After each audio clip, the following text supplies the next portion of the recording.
I just want to show some members of Congress that you cannot abuse your rights and privileges without encountering pushback. Ito ikwento ko lang. Ngayon, umpisahan nila yung TRICOM hearing on guidelines daw, on fake news. Kasi, eto, get this. Kaya nila ginawa yung TRICOM na yun dahil may mga fake news daw na targeted against members of the Quadcom.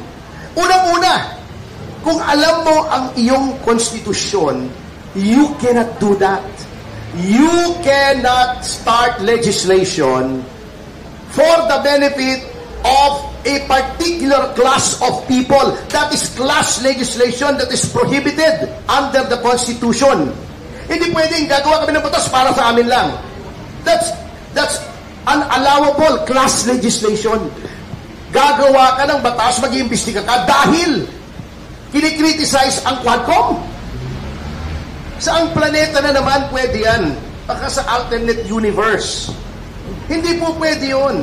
If you make legislation, unless merong class legislation, but make criteria.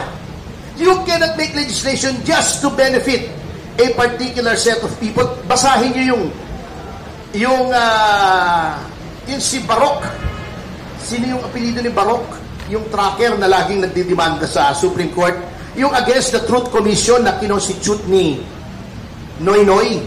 Sinabi niya to investigate the abuses during the Arroyo administration. You cannot do that. That is class legislation, and that law was struck down by the Supreme Court.